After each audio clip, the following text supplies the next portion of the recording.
Bonjour Aldo Naouri. Bonjour. Merci donc de nous recevoir chez vous, Mais dans votre appartement parisien situé dans le 13e arrondissement de Paris. Vous avez exercé la pédiatrie pendant près de 40 ans et contrairement à la plupart de vos confrères, vous avez poussé plus loin vos recherches en vous intéressant d'abord à l'environnement immédiat de l'enfant, à savoir ses deux parents, sa famille au sens large, et puis ensuite à la société tout entière, ce qui vous a conduit à vous plonger dans les sciences sociales en même temps que vous entrepreniez une psychanalyse personnelle. On voit que votre souci aura toujours été de naviguer un peu dialectiquement entre la pratique et la théorie, et de cette interaction finalement sont nés de très nombreux ouvrages qui traduisent cette position singulière sur l'éducation des enfants, évidemment, mais aussi sur les pères et les mères, les filles et leurs mères, le couple et l'enfant, les belles-mères, les beaux-parents, leurs brus et leurs gendres, mais encore sur les mères juives, qui selon vous n'existent pas, peut-être que vous nous direz pourquoi dans le cours de cet entretien. Avant de reprendre les grandes lignes de votre parcours depuis votre naissance en Libye, en 1937 jusqu'à vos activités d'aujourd'hui, une question peut-être générale sur le moment présent. On dit parfois que vous êtes réactionnaire, on vous a collé cette étiquette. Quelle lecture vous faites de la situation actuelle ?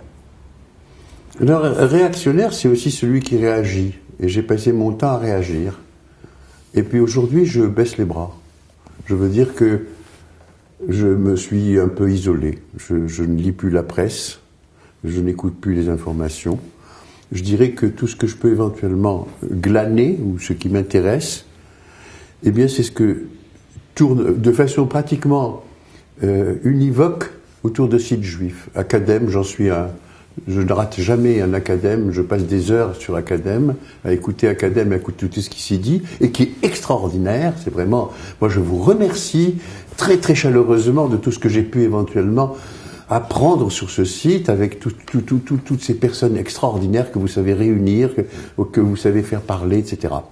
Et puis, vous savez, des lettres que je peux éventuellement recevoir sur mon mail, et qui concernent pratiquement Israël et seulement Israël. Et c'est tout. Je dirais, si vous voulez, que je suis dans une position un peu désespérée d'avoir assisté au triomphe de la médiocrité. C'est-à-dire au triomphe de quelque chose où le bon sens est devenu interdit. Et la logique a disparu. Et c'est vraiment l'affirmation des positions extrêmes qui n'ont strictement aucun sens, mais qui finissent par avoir de la force pour une raison simple, c'est que très fréquemment, les médias les relaient d'une façon un peu trop complaisante. Alors, de ce côté-là, je suis un peu désespéré. Je suis désespéré parce que, au fond, quand je me suis penché sur ce qu'il en était du devenir d'un enfant pour devenir adulte, je me suis rendu compte jusqu'à quel point, à travers le métier que j'ai exercé, les premières années sont fondamentales. Les premières années sont fondamentales, c'est-à-dire que un enfant qui est un être qui vient au monde aujourd'hui, comme il venait au monde il y a 7 millions d'années, quand l'espèce a été spécifiée, eh bien, cet enfant-là ne peut devenir un adulte que dans la mesure où on bride son système pulsionnel. C'est-à-dire qu'il est fondamental de ne pas le laisser se répandre dans sa, entre guillemets, nature, qui lui donnerait le sentiment de toute puissance. Or, voilà maintenant 2 ou 3 générations qu'on a décidé que l'enfant, il fallait ne pas le brider.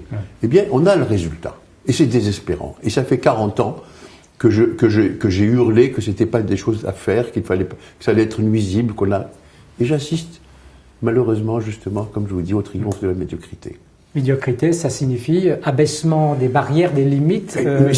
Médiocrité, ça veut dire qu'il n'y a plus aucune espèce de repère qui puisse éventuellement permettre la construction d'un lien social allant vers le progrès, vers la paix, on n'est plus que dans les affrontements, que dans les intérêts individuels, que dans la volonté de puissance de chacun, et que, en définitive, nous sommes dans une société que les sociologues ont appelée adolescente, précisément parce que elle n'a plus la dimension adulte, elle a la dimension adolescente, c'est-à-dire cette dimension où on a le sentiment que l'adolescent c'est ça, il sait mettre 3 phrases de suite et il a l'impression que c'est lui qui a raison pour tout et qu'il est capable de refaire le monde. Et on est dans quelque chose qui persiste sous ce pli-là. Et pour moi, c'est vraiment d'une très grande tristesse. Et si vous baissez les bras, Aldo Naouri, c'est parce que vous estimez qu'il n'y a plus rien à faire, on a atteint un point de non-retour sur cette situation? Vous avez dit le terme. Je pense que sur ce point-là, on a atteint un point de non-retour avec une complexité tellement considérable à essayer de revenir en arrière, ou en tout cas de rétablir les éléments susceptibles de permettre que l'on s'entende, que je ne sais pas, je n'ai aucune imagination pour savoir comment on va procéder pour pouvoir éventuellement remettre les uns avec les autres. J'allais vous dire qu'est-ce qu'on risque. Et c'est en cela, pardonnez-moi, mais c'est en cela, quand je vous disais au début que j'étais très intéressé toujours par la situation d'Israël et seulement l'Israël, c'est que j'ai l'impression que vraiment il n'y a que ça. Je veux dire, on est là dans l'illustration de cette médiocrité qui fait que l'ONU va voter 25 ou 30 ou 40 résolutions contre Israël et rien de l'autre côté. Et on est là dans quelque chose qui est véritablement, c'est pas David contre Goliath, c'est pire encore, c'est vraiment l'humanité contre la déshumanisation. Alors, vous parlez d'Israël, parlons-en un tout petit peu avant de commencer de dérouler votre vie. J'ai l'impression que vous me dites aujourd'hui, c'est Israël finalement qui est le point de fixation par lequel la notion de limite de loi est maintenue dans le monde. Alors, vous pourriez me dire que je suis victime d'une propagande israélienne qui, etc., etc. Je ne suis pas un fanatique d'Israël, je ne suis pas quelqu'un qui va tous les ans en Israël, je crois que j'ai dû y mettre les pieds 3 ou 4 fois dans ma vie, donc vous voyez, je ne me sens pas bien quand je vais en Israël, je n'ai pas envie de rester en Israël, je n'ai pas envie de... Mais l'ensemble des éléments qui se mettent en face, on s'aperçoit, si vous voulez, que nous sommes dans un système dans lequel, ce à quoi je pense, c'est que Israël, comme les Juifs d'ailleurs, et ça rejoint la remontée de l'antisémitisme, je les compare à ce que Couture Malaparte racontait, à savoir qu'avant que l'on ait des oxymètres dans les sous-marins, on embarquait des lapins. Les lapins étant extraordinairement sensibles au manque de l'oxygène. Vous voyez? Et dès que les lapins commençaient à aller de mal, le sous-marin remontait pour se recharger en air. Eh bien, j'ai l'impression que vraiment les Juifs, ce sont ces lapins du sous-marin. C'est-à-dire qu'ils perçoivent les choses bien avant. Ce sont des donneurs d'alerte, des gens etc., qui passent leur temps à... Alors, évidemment, je parle avec beaucoup de passion, là, si vous voulez, mais ça résume à peu près cette solitude d'Israël sur la scène internationale, pardonnez-moi, me permet de supporter ma solitude à l'intérieur de mon milieu professionnel qui fait que, eh bien, je ne suis pas un pédiatre normal pour les autres pédiatres, encore que j'ai toujours été un pédiatre estimé en tant que praticien. Les psychanalystes ne me reconnaissent aucune espèce de quoi que ce soit. Je suis un atopique, voilà, un individu qui ne se situe nulle part, mais qui est un électron libre et qui, précisément parce qu'il est électron libre, a eu l'audace d'associer des choses, c'est-à-dire de faire des recoupements entre les différentes sciences sociales que j'ai pu éventuellement étudier et l'ensemble des éléments que j'ai, c'est-à-dire apporter un éclairage biologique à des éléments ethnologiques ou anthropologiques, un éclairage sociétal etc. Faire ce type de mélange. Et là, encore une fois, si vous voulez, je trouve qu'il y a une certaine unité dans la mesure où je ne me sens nulle part chez moi. Je ne me suis jamais senti nulle part chez moi. Je n'ai pas de lieu où je dise tiens, c'est chez moi. Même ici, je ne me sens pas chez moi. J'ai vraiment l'impression que bon, ben je suis là, mais je pourrais être ailleurs. Et ailleurs, je serai ailleurs, mais je ne serai pas chez moi. Et je n'ai pas d'endroit, je n'ai pas de lieu. Et ça, je pense que c'est dû à mon aventure de vie. qu'on va aborder tout de suite. Voilà. Aldona Ruiz, avant qu'on revienne à vos positions, on va parcourir, si vous voulez bien, les principales étapes de votre vie. Vous êtes né le 22 décembre 1937, donc à Benghazi, en Libye. Votre famille paternelle y était installée depuis plusieurs générations, 4-5 générations. Trois générations. Qu'est-ce que faisait votre grand-père paternel? Mon grand-père paternel était tailleur. C'était un tailleur.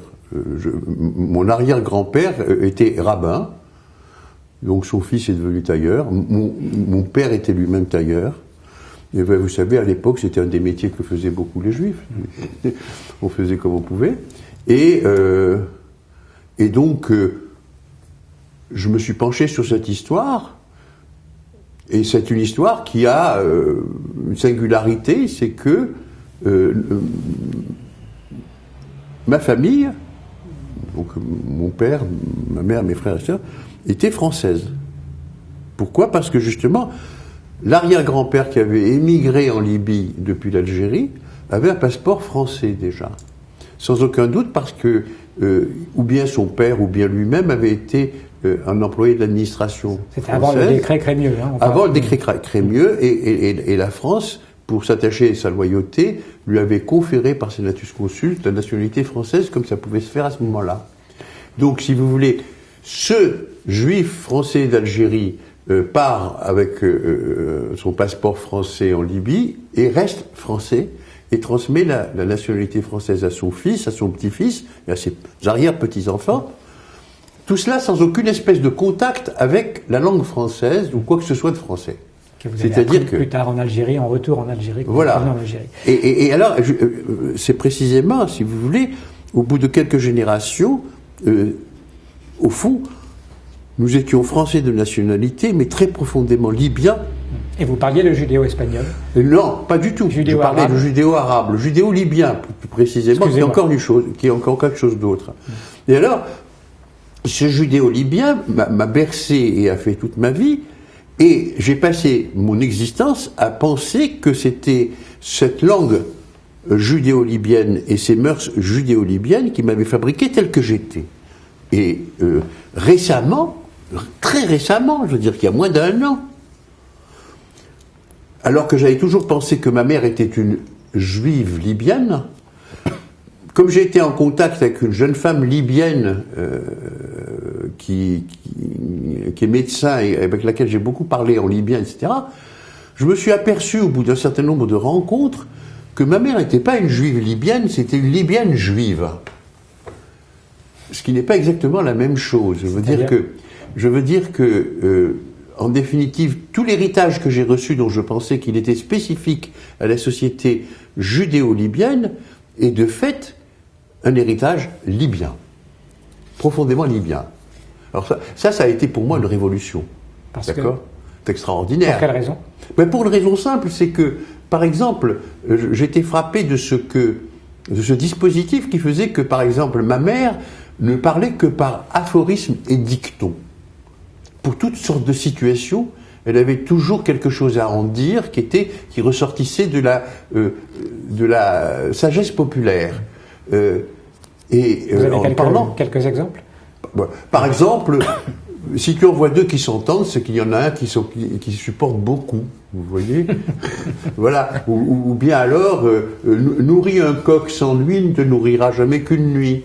Vous voyez ? Ou bien alors, je sais plus, jamais un enfant ne chérira son parent comme le parent chérit son enfant. Ou bien alors, mais à tout propos, et donc en rencontrant cette jeune femme libyenne, parce que j'ai pas rencontré de Libyen avant cette période-là, je lui ai confié, et elle m'a dit, mais c'est ça. Et elle m'a expliqué que les femmes en Libye étant interdites de parole, avaient constitué ce système d'aphorisme pour pouvoir intervenir de façon apparemment neutre, mais quand même mettre leur...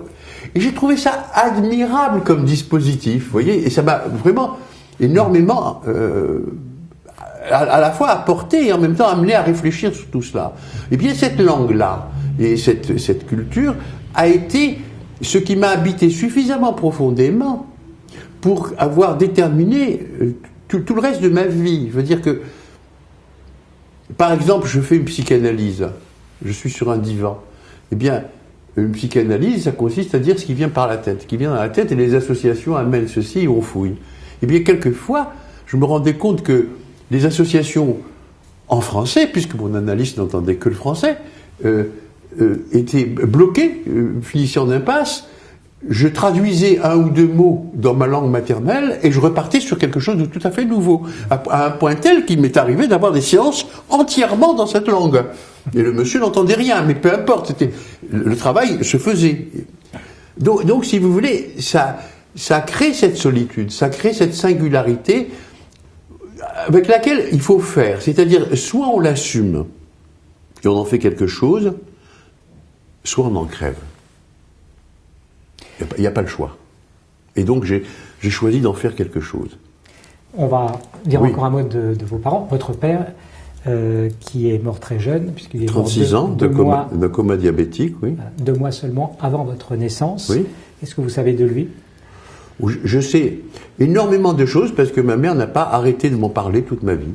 Et qu'elle avait avec lui une relation qui était une relation extrêmement forte, une relation tellement intense qui a fait que, de toutes les façons, elle n'a plus jamais connu d'autre homme et plus rien.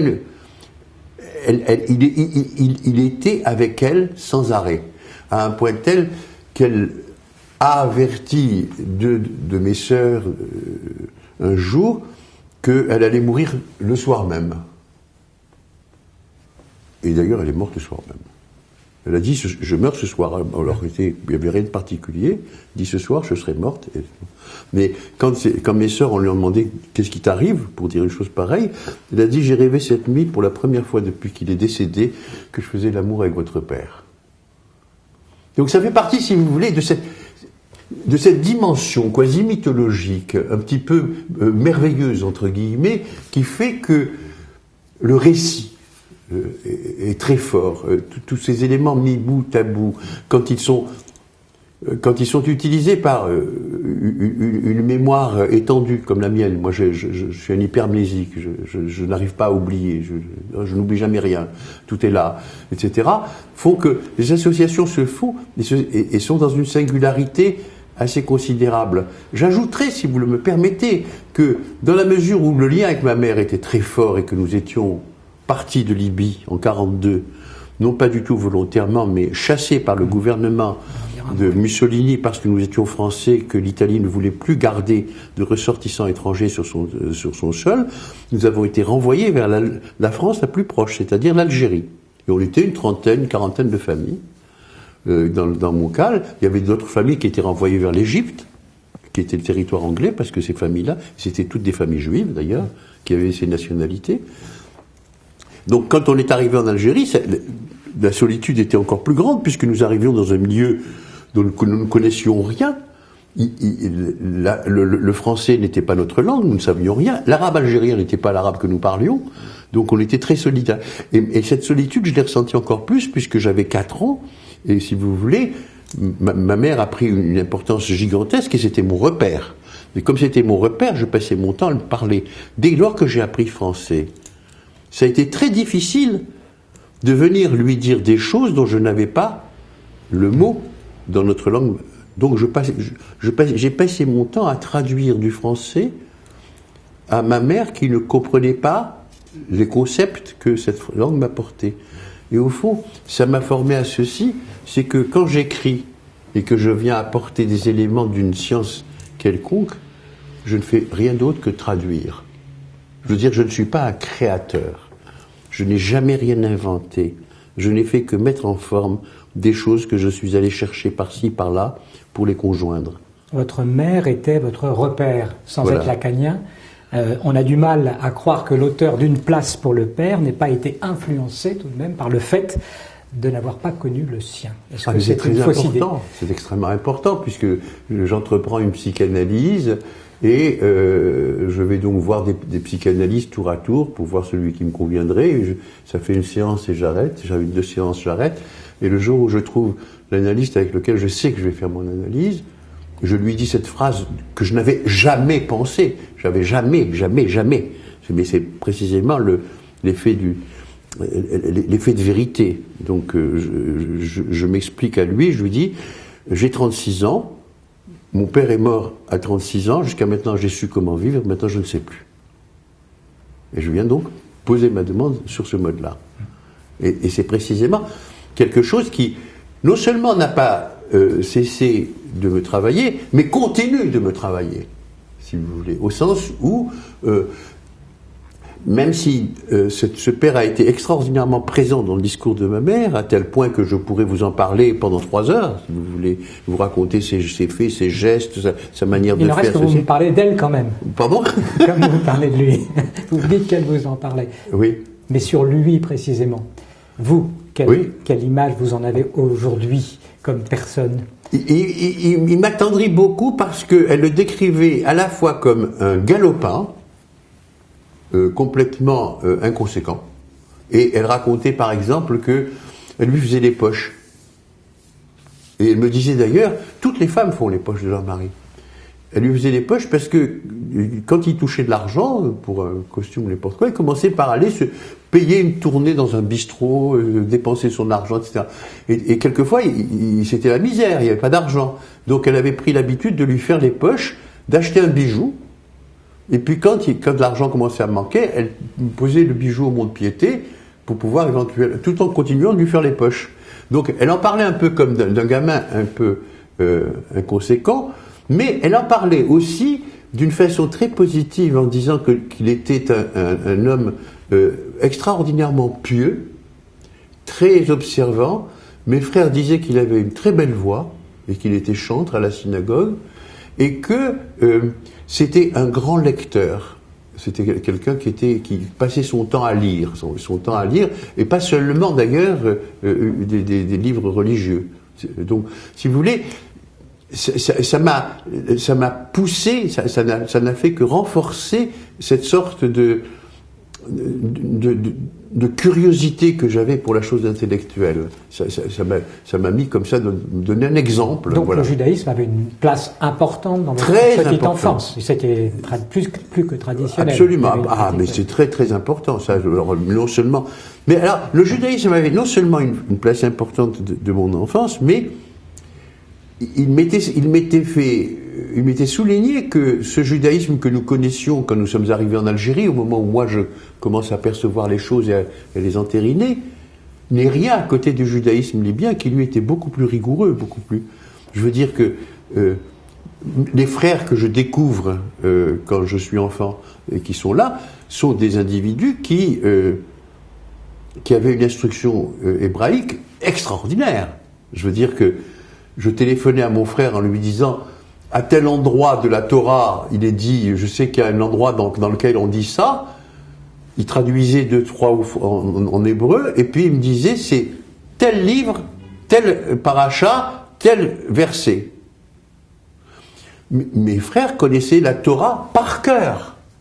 Ils connaissaient pas seulement la Torah par cœur, ils connaissaient l'ensemble des livres juifs par cœur. Mais quand je vous dis que c'est par cœur, c'est pas croyable. Et quand je leur demandais, mais comment se fait-il que vous sachiez tout ça par cœur?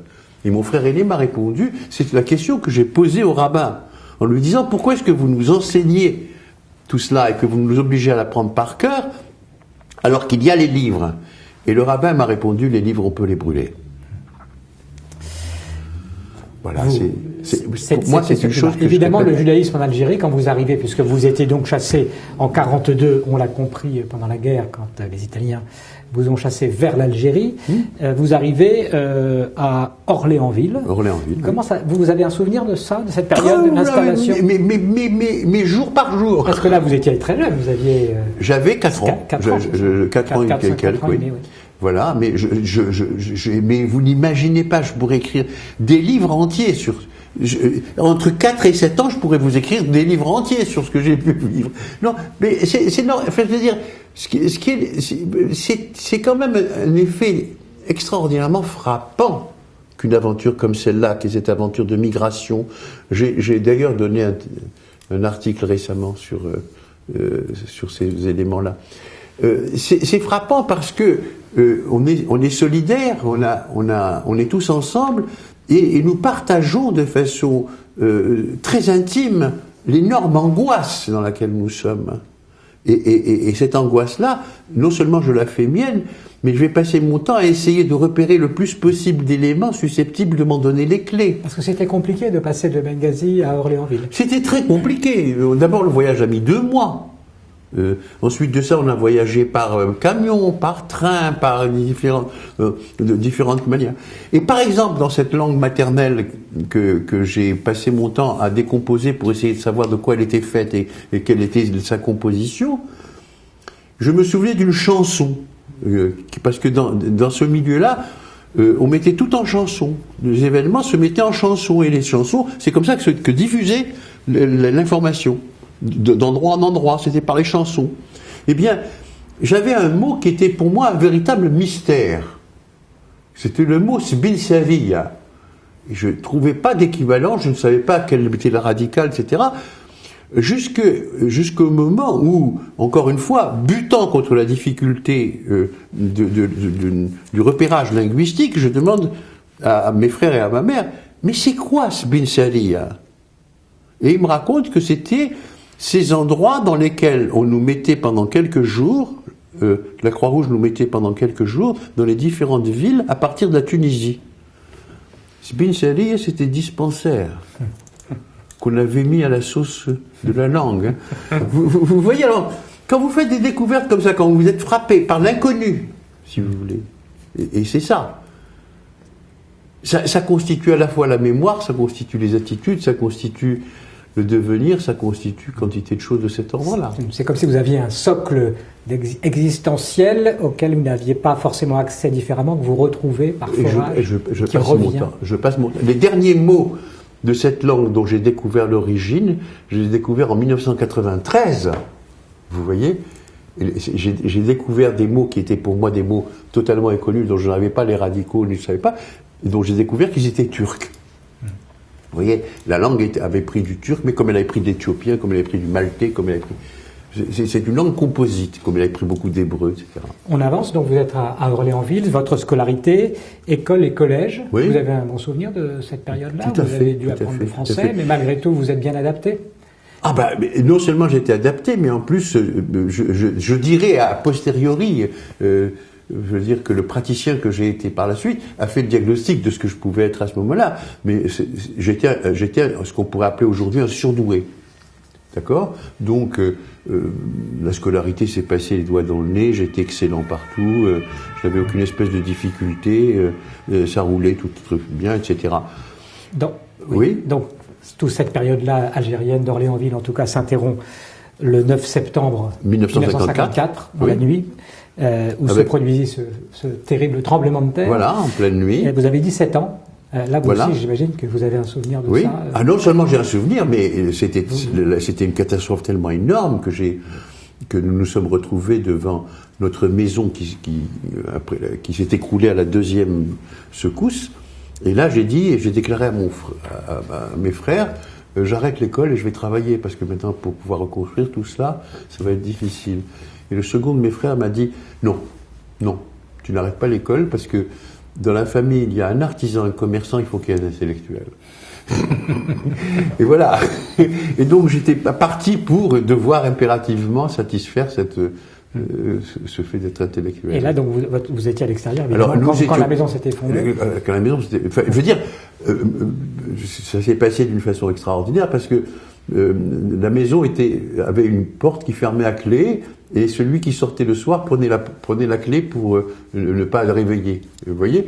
Et moi j'étais allé au cinéma, je suis rentré à 1h, j'avais la clé, je suis rentré à 1h, j'ai ouvert et je me suis mis dans mon lit, me suis endormi et puis 1h30 à peu près, un moment après, j'entends ma mère hurler en courant partout, réveillez-vous, là la terre tremble, la terre tremble. Et je me suis dit, qu'est-ce qui lui prend encore? Elle est devenue folle. Et j'ai ouvert les yeux, il y avait une énorme faille au plafond de la chambre et on voyait le ciel. Donc nous avons tous eu, on a pris on est sortis et peut-être 3 minutes après, il y a une deuxième et là on a vu toute la maison s'écrouler. Et puis après, quand on est devant un inattendu comme celui-là, il faut se débrouiller. Et donc Nous nous sommes débrouillés comme nous avons pu. Vous êtes évacué sur Relizane. Nous avons évacué... Et vous terminez votre scolarité. Alors à Relizane, il n'y avait pas de lycée.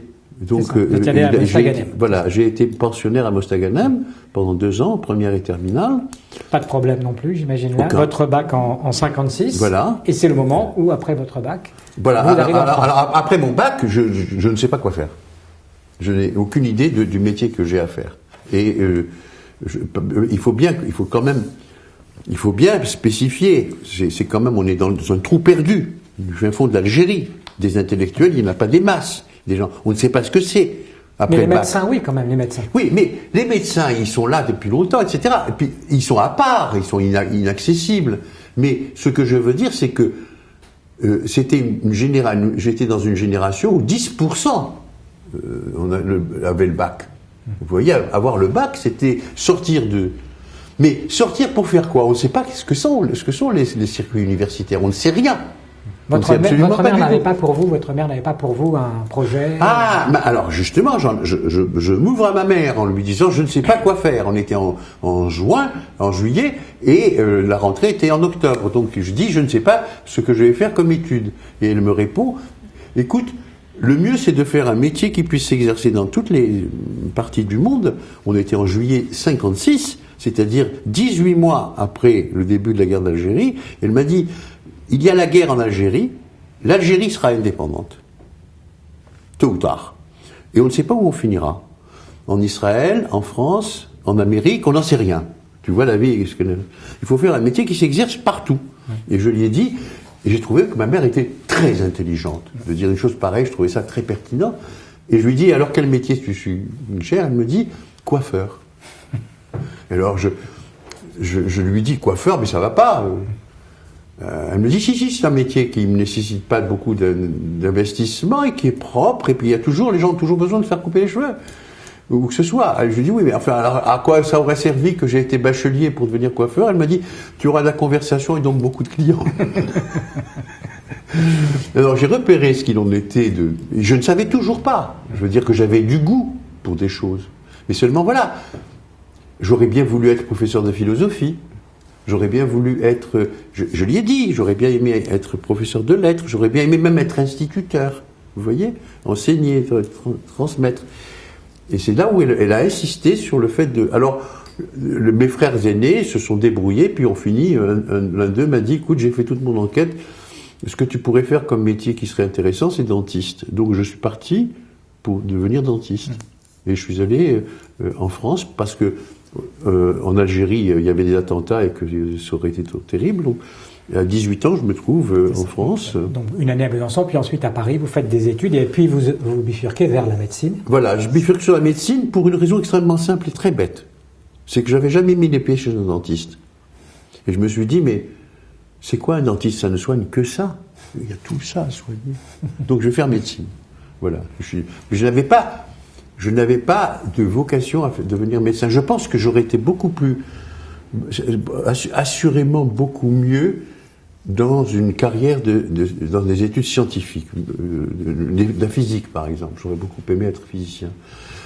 Et c'est ce que j'ai aimé dans les études de médecine, c'est que ça embrasse un champ de sciences tout à fait considérable. Maintenant, la partie, on va dire, humaniste des études est un petit peu disparue.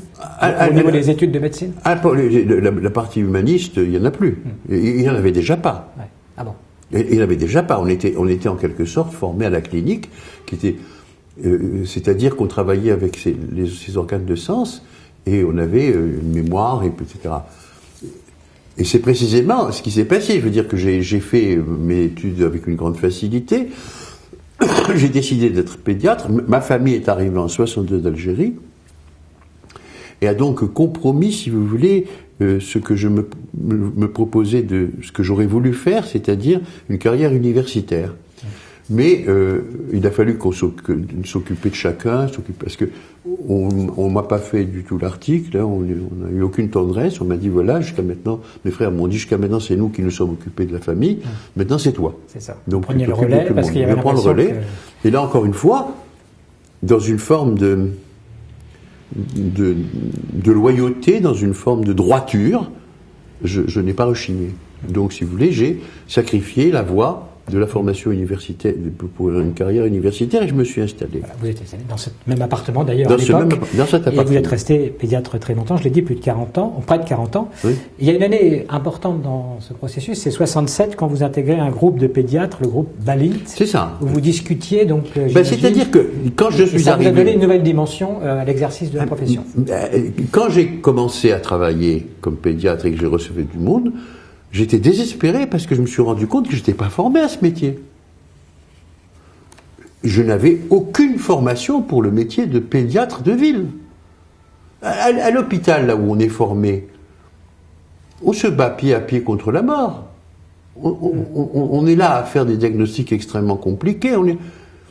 Moi, en tant que pédiatre de ville, on m'a amené des enfants qui allaient bien. Qu'est-ce que j'allais faire? Mais je me suis rendu compte, si vous voulez, que les parents parlaient. Ils disaient des choses étonnantes dont je ne savais absolument pas du tout, ni comment les traiter, ni comment faire. Et j'ai entendu parler d'un groupe qui s'appelait le groupe Balint, dans lequel, justement, on étudiait la relation du médecin et de son patient, et de ce qu'il y avait à en tirer.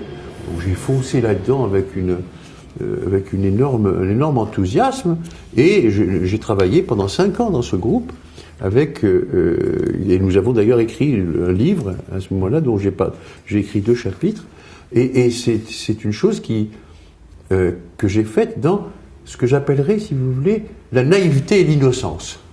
Pour une raison simple, c'est que je connaissais le nom de Freud, je n'avais jamais rien lu, je ne savais pas ce que c'était que la psychanalyse à part de sa définition.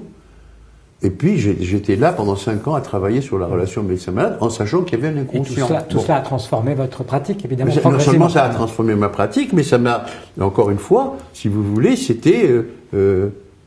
ma curiosité a été... Mais on arrête ce groupe Balint, mais ça ne suffit pas. Puisqu'on parle d'inconscient, je vais aller voir ce que c'est que l'inconscient. Donc je vais compléter ma formation par une psychanalyse.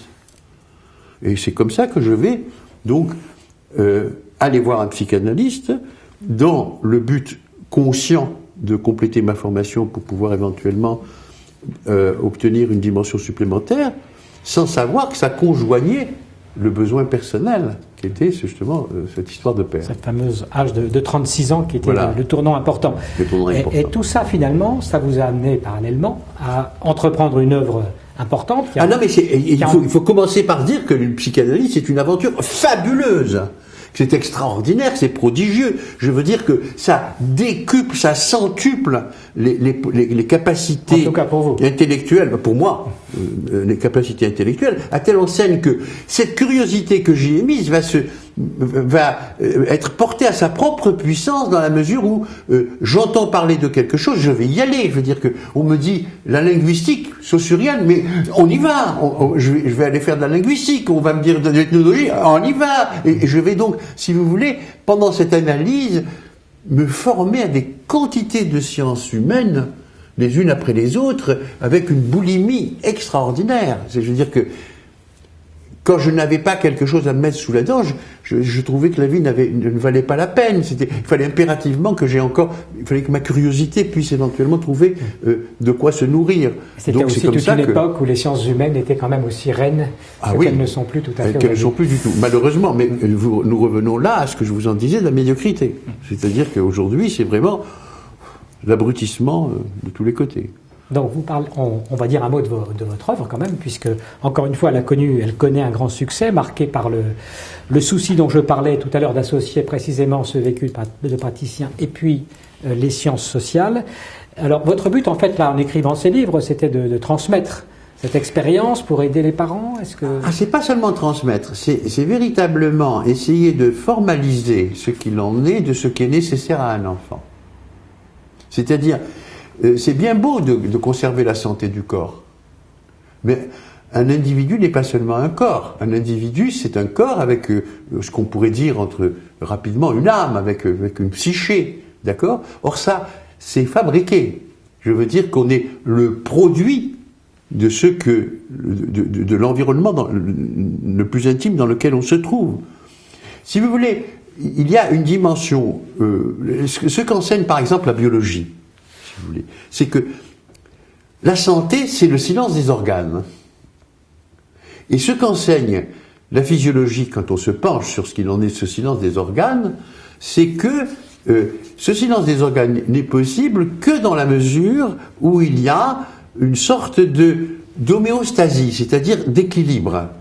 De la même manière que l'architecte travaille avec un fil à plomb, si vous voulez, notre organisme travaille avec quelque chose qui est strictement identique et qui est cet équilibre. Cet équilibre en question va connaître plein d'effecteurs qui vont le déstabiliser ou le ramener. Ou le ramener. Donc, on va avoir du côté des influences intimes de l'environnement des éléments perturbateurs et des éléments facilitateurs. Donc, je vais dire, c'est bien beau de s'occuper d'un enfant, mais un enfant, ça n'est jamais un produit de hasard, c'est un enfant qui va être conçu et voulu par ses parents, je veux dire, parlons de la règle générale, mais pourquoi est-ce qu'on veut un enfant? D'accord? Et en posant une question comme celle-là, je m'aperçois, si vous voulez, que, au fond, chacun fait un enfant sans se l'avouer, sans le savoir, sans rien en savoir, pour réparer sa propre histoire. C'est-à-dire, pour mettre dans la transmission, au service de cet enfant, l'expérience qu'il a fait et lui éviter les erreurs qui ont été commises pour lui-même. Moyennant quoi, il focalisera sur le point qu'il a connu par expérience, laissant un champ énorme d'endroits où il fera une bêtise lui-même. Si bien que, si vous voulez, ce sont les erreurs de l'éducation qui sont le moteur de la reproduction. Mais encore faut-il, si vous voulez, faire le moins de mal possible. Donc, à partir du moment où on est capable de pouvoir réunir un faisceau d'éléments susceptibles de donner aux parents une idée de ce qu'ils peuvent éventuellement avoir à faire, c'est-à-dire ne pas rougir même d'avoir à réparer leur histoire, ça c'est une chose naturelle. Et moi j'ai trouvé ça extraordinaire parce que j'ai écrit dans un de mes premiers livres que cet enfant qui était le réparateur d'une histoire, comme il était réparateur de deux histoires différentes, allait nécessairement aboutir à devenir un séparateur. Vous voyez ? Et la découverte que j'ai faite dans un immense enthousiasme, mais par le plus grand des hasards, parce que je ne suis pas hébréophone, c'est que l'hébreu est une langue dans laquelle chaque mot a son sens, mais est affecté du sens de tous ses anagrammes. D'accord ? Eh bien, le bébé, ça se dit Tinok, T-N-K. Vous voyez ? La réparation, c'est Tikkun, T-K-N. N'est-ce pas? Et la séparation, c'est Nituk, N-T-K. Effectivement. C'est quand même assez extraordinaire. Alors évidemment, vous direz que ça ressemble à une construction. Construction ou pas, c'est là. Vous voyez? Et c'est précisément toute cette amphibologie qui va m'attirer d'ailleurs à essayer de pousser plus loin mes formations. Et ça à la avait un curiosité. rapport entre la santé de l'enfant aussi et cette dimension-là. Tout ça interagit. Énorme. Tout ça interagit de façon considérable. C'est pas en plus. Non, c'est pas en plus. Ah non, pas du tout. Ça interagit de façon extraordinairement.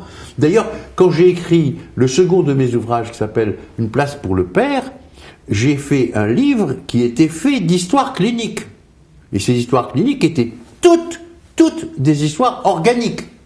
C'est ça. C'est-à-dire, le corps de l'enfant souffre, et cette souffrance-là, la médecine permet de l'étouffer, d'étouffer, de la supprimer, c'est-à-dire qu'on met un bâillon au corps de l'enfant pour ne pas qu'il dise, et il va souffrir d'une autre manière, jusqu'au moment où on va aborder le problème du côté relationnel, et on va voir comment tout s'arrange à partir du moment où précisément on réintroduit cet élément d'homéostasie, je vous disais cet équilibre entre père et mère, qui permet justement à l'enfant de pouvoir s'extraire de quelque chose dans lequel il étoufferait autrement.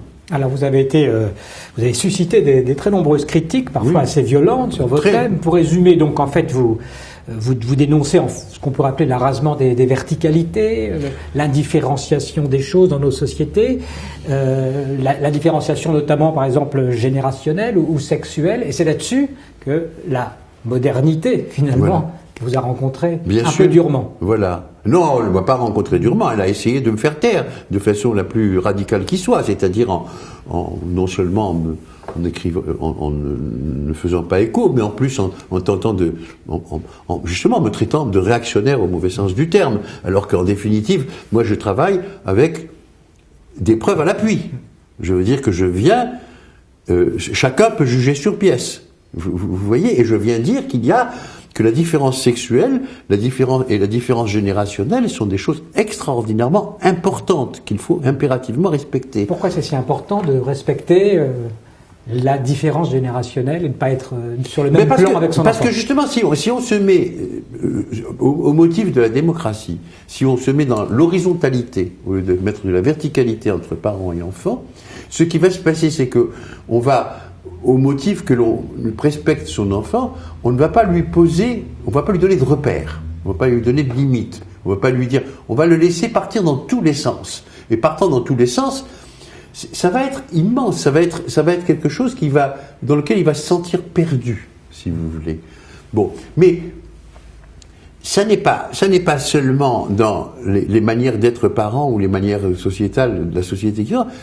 Quand vous regardez ce qu'il en est, par exemple, de la musique contemporaine, vous voyez, la musique contemporaine est une musique qui se débarrasse de toute contrainte. Là, vous devenez réac, là, peut-être. Pardon ? Là, vous devenez peut-être réac sur le plan culturel. Après tout, c'est une façon d'exprimer une réalité. Oui, mais pourquoi est-ce qu'elle a si peu de possibilités d'être diffusée ou d'être adoptée ?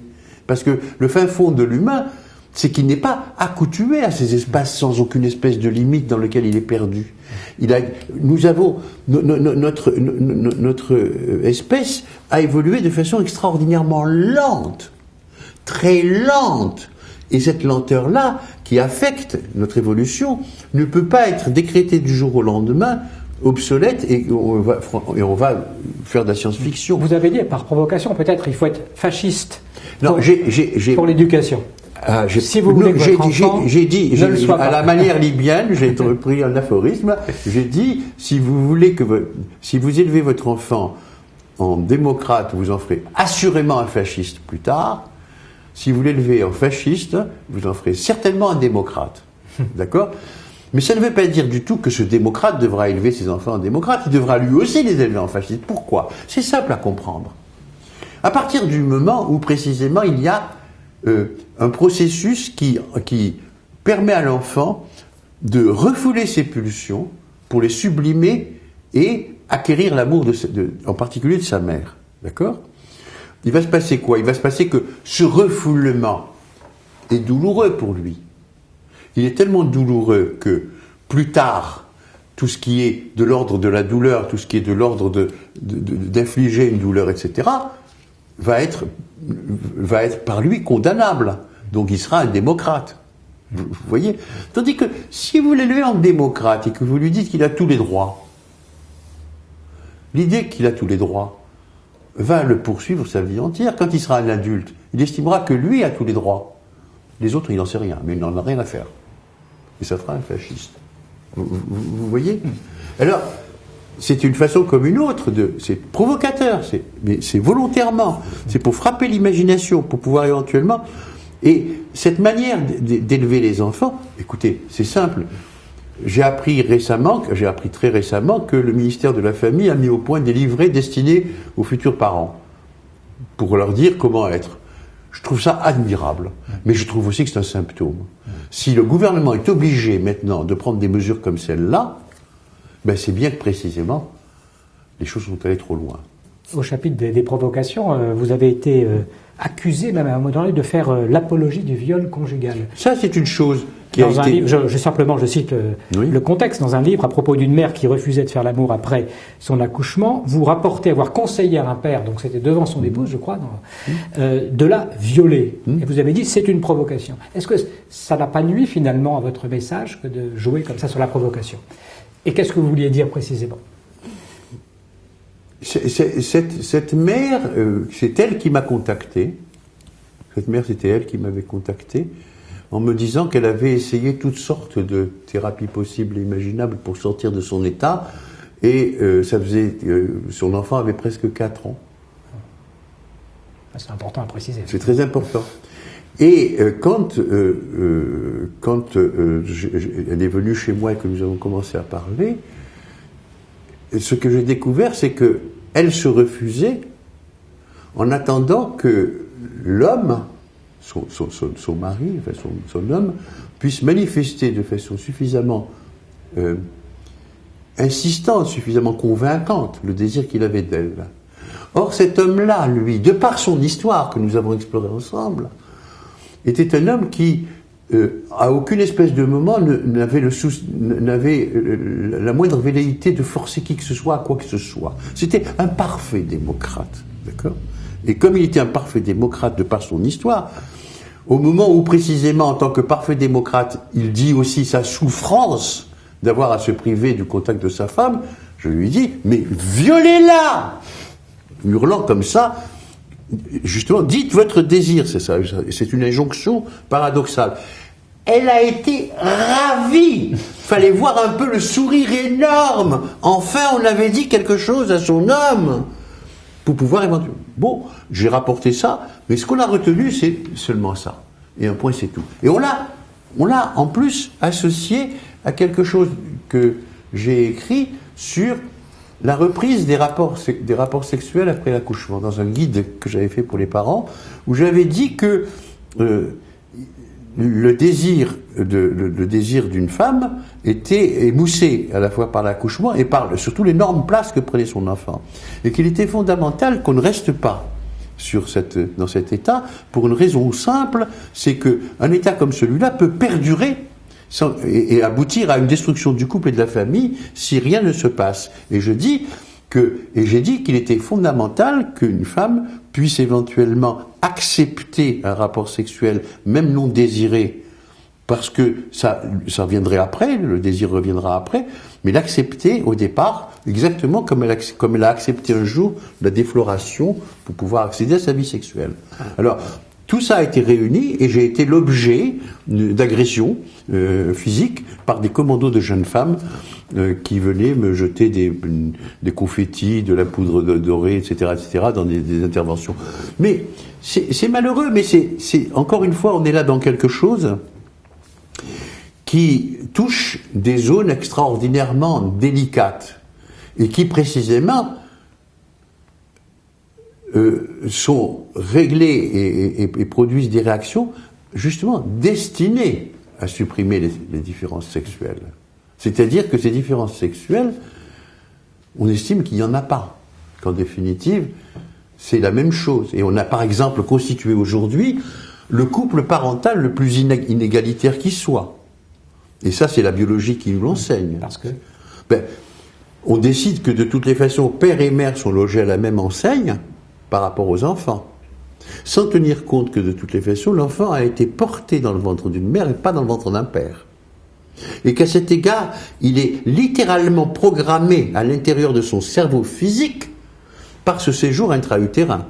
Et qu'il a une relation à sa mère d'une infiniment plus grande fiabilité que celle qu'il a à son père, qui pour lui est un parfait étranger. D'accord ? Et il se passe quoi ? Il se passe que on décide que de toutes les façons, de façon artificielle, c'est similaire, or que ça ne l'est pas. Les conséquences, c'est quoi ? C'est qu'on invite les pères à devenir d'autres mères dans le courant. Et on pense que c'est comme ça qu'on va le faire, qu'on va réussir à faire que cette égalité existe. Ça n'existe pas. Ça donne un avantage aux mères, alors. Énorme, mais majeur, extraordinaire. Mais cet avantage, il a toujours existé. Il a toujours existé, sauf que précisément, il a été enterré et complètement ignoré, et à aucune espèce de moment on a mesuré ses conséquences et ses effets. Pourquoi ? Parce que ces imbéciles d'hommes ont décidé qu'on allait brider les femmes en les mettant dans des positions inférieures sur le plan légal. Moi, je ne suis pas en train de dire qu'il n'y a pas égalité en droit. Je passe mon temps à hurler que l'égalité en droit elle doit être la préoccupation de chacun. Je dis simplement que l'égalité en droit ne signifie pas similitude. La différence des sexes existe, quoi que l'on fasse. Vous voyez ? Et cette différence-là est à respecter parce que c'est parce qu'il y a différence des sexes et c'est parce qu'il y a différence générationnelle que le cerveau peut dialectiser. Autrement, on va direct. Aldo Naouri, donc vous nous avez expliqué tout ce que vous avez pu étudier avec entrain, avec appétit. Et pourquoi vous n'avez pas approfondi les études de juifs ou le judaïsme? Ah, c'est une excellente question. Dans la mesure, si vous voulez, où mes frères étaient des grands savants, mais avaient une curieuse façon d'être juifs. C'est-à-dire que l'aîné était très pieux, et j'ai compris, grâce à lui, que quand arrive le Shabbat, il y a une âme supplémentaire qui se met en place. Je l'ai vu, ça, je l'ai vu de mes yeux. Ma mère était une juive très pratiquante. Comment vous avez vu ça de vos yeux? Pardon? Qu'une âme supplémentaire arrivait à l'entrée du Shabbat. Comment vous avez vu ça de vos yeux? Il était transfiguré. Transfiguré. Quand il fermait sa boutique de tailleur à 5 heures de l'après-midi, qu'il savait qu'il allait partir à la synagogue, c'était plus le même homme. C'était un homme qui était habité par la joie. Et ça durait comme ça jusqu'au Shabbat soir. Et j'avais énormément de plaisir à le voir dans cet état-là. Et à constater de façon répétée que c'était comme ça. Mais ça ne vous a pas amené à? Non, ça ne m'a pas amené à. Ça ne m'a pas amené à. Ma mère était une juive très pieuse, très pratiquante, mais qui était plus superstitieuse que religieuse. Le second de mes frères était un très grand savant qui connaissait toutes les règles de la halacha, mais qui n'en observait aucune quand ça l'arrangeait pas, mais qui décidait de les observer toutes quand ça l'arrangeait. Tout ça était très, très flottant. Moi, pour ma part, j'ai donc j'ai adhéré au judaïsme, mais j'étais pas très instruit, parce qu'en Algérie, on n'instruisait pas beaucoup. Mais néanmoins, j'ai mis les téphilines jusqu'à l'âge de 20 ans, vous voyez. Je faisais ma prière tous les matins avec talit et téphilines, quand j'étais étudiant à Besançon et à Paris. Mais tout ça a disparu à ma première autopsie. Et je raconte ça, d'ailleurs, dans mon livre « Prendre la vie à pleine main ». J'avais 20 ans, j'ai assisté à j'ai fait ma première autopsie et c'est parti. Tout ça. Il n'y a plus rien.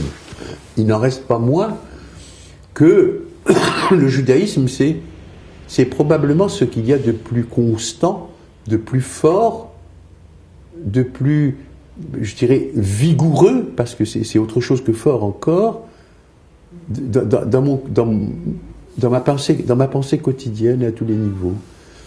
Pourquoi ? Parce que le judaïsme, pour moi, n'est pas une religion. Le judaïsme, c'est un mode de pensée, c'est un mode de vie.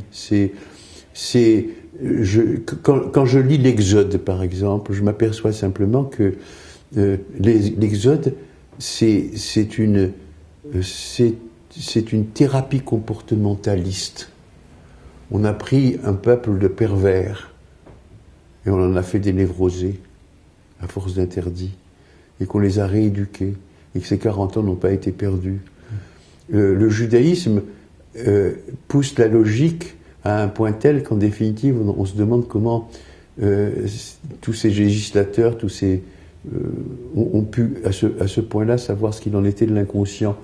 Et je dis, c'est frappant parce que je n'arrête pas d'avoir comme ça des exemples qui me le montrent.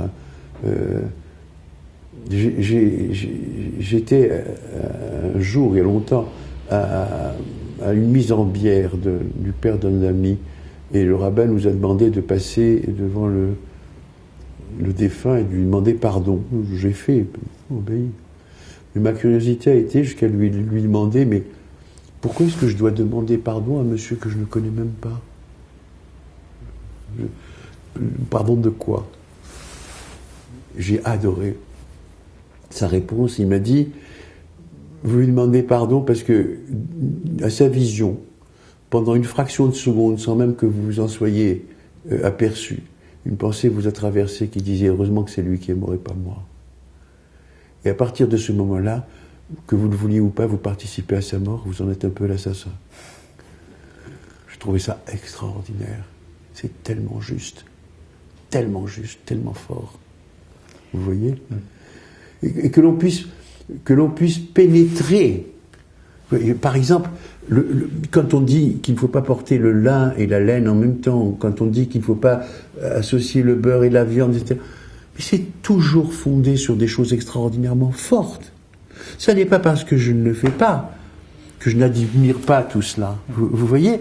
Je veux dire que, au fond, c'est une entreprise gigantesque qui essaye d'apporter à l'humain une amélioration suffisante pour qu'il la transmette de génération en génération et pour que cet humain s'améliore et ne reste pas figé dans son système pulsionnel.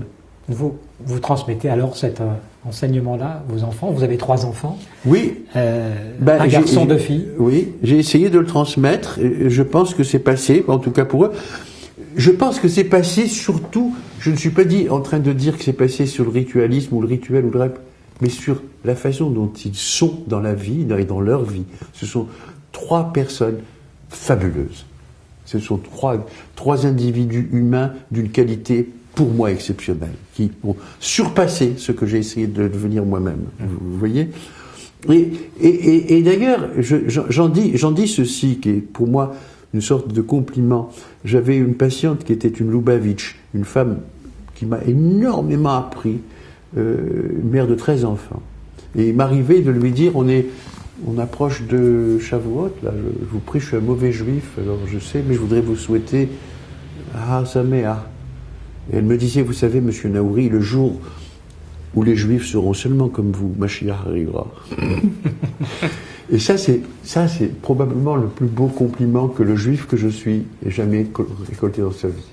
Et je suis très fier de ça. Et tout ce que vous dites aujourd'hui, Aldo Naouri, finalement, c'est issu de cette tradition, la notion de mettre la limite qui convient, la loi qui convient pour que la vie soit tout à fait, la plus tout à fait, pour que l'autre soit là et soit respecté, et pour que l'on soit précisément dans cette relation d'altérité dans laquelle, effectivement, on n'est pas seulement à regarder son propre nombril et à ne regarder que soi-même. C'est ça. Je veux dire, c'est comme ça que les choses doivent se passer. Je veux dire que la divinité, Dieu, etc., c'est gigantesque. Bon, je n'y suis pas, mais derrière tout ça, je perçois quelque chose de tellement fort, tellement important, qu'il existe, que je ne trouve pas ailleurs, que je ne trouve pas. Je veux dire que lorsqu'on passe son temps à me parler des religions d'amour ou des religions... Mais là, on est dans la fabrication artisanale, minutieuse de l'humain. Et avec toujours ce qui pour moi est précisément l'esprit de cette entreprise. Une grande humilité. On fait ce qu'on peut, à la mesure de ce qu'on est.